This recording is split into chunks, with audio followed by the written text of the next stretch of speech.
যে রাষ্ট্রপতি কর্তৃক প্রণীত 13/11/2025 জুলাই জাতীয় সনদ সংবিধান সংস্কার বাস্তবায়ন আদেশ কেন অবৈধ হবে না সেই মর্মে 4 সপ্তাহের মধ্যে রুল দিতে বলেছে। এবং আরও একটি গণভোট আদেশ, সেই গণভোট অর্ডিন্যান্স যেটা, সেটাও কেন অবৈধ হবে না সেই মর্মে রুল জারি করতে বলেছে। অর্থাৎ এর মধ্য দিয়ে জুলাই বাস্তবায়ন সংস্কার আদেশ এবং গণভোট সুপ্রিম কোর্টের বিচারাধীন বিষয় হয়ে গেল। আমরা আশা করি ঈদের পরে কোর্ট খুললে এইটা চূড়ান্ত শুনানি হবে। এবং আমাদের মূল গ্রাউন্ড ছিল যে রাষ্ট্রপতি যে অধিকার বলে অর্ডিন্যান্সটা করেছে গণভোটের, সেটা হচ্ছে আমাদের সংবিধানের 93 অনুচ্ছেদে। সেখানে আছে রাষ্ট্রপতি এমন কোনো অর্ডিন্যান্স করতে পারবে না যে বিষয়বস্তু আমাদের সংবিধানে নাই। আমাদের বর্তমান সংবিধানে গণভোটের কোনো বিধান নাই।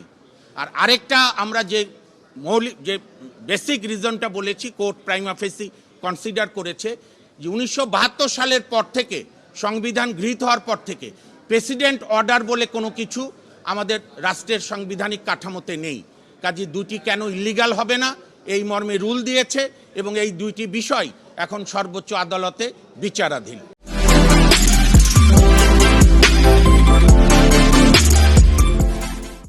না, আপনারাও সবাই অভিজ্ঞ, এখানকে বিদগ্ধ সাংবাদিক। কোনো আইনকে চ্যালেঞ্জ করলে স্টে কখনো দেয় না এবং আমরা স্টে চাইও নি।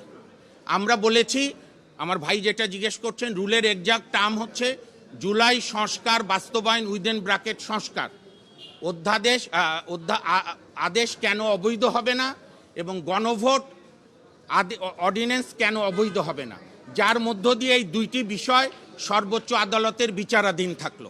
দেখেন, আমরা জুলাই সংস্কার এই অধ্যাদেশ চ্যালেঞ্জ করার বা আদেশ চ্যালেঞ্জ করার বেসিক গ্রাউন্ড ছিল যে ওনারা ভবিষ্যৎ সংসদকে হাত পা বেঁধে দিয়েছিল, এইটা করতেই হবে। তা আমরা সেই ভুলে করব না। বাংলাদেশের মাননীয় প্রধানমন্ত্রী তার জাতির উদ্দেশ্যে ভাষণে বলেছিলেন, শেষ লাইন, যে দিন শেষে আইনের শাসনই হবে আমার সরকারের মূল কথা।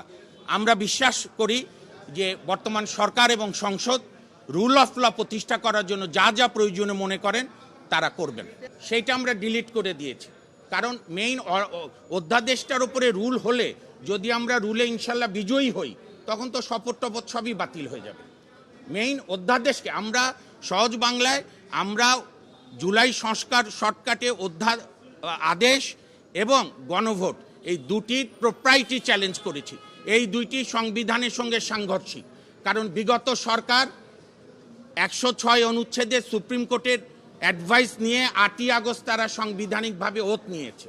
সো বাংলাদেশ সবসময় সাংবিধানিক শাসনের মধ্যে ছিল না। এটি আমার বন্ধুরা হয়তো বলছেন হয়তো বিভ্রান্তি ছড়ানোর জন্য। নির্বাচন আমাদের সংসদীয় গণতন্ত্রে, নির্বাচন যে কোনো সময় হতে পারে। আপনারা অবগত আছেন, বিশ্বের বহু গণতান্ত্রিক দেশে মধ্যবর্তী নির্বাচন হয়, 2 বছর পর হয়। রাষ্ট্রপতি মনে করে সংসদ ভেঙে দেওয়া দরকার।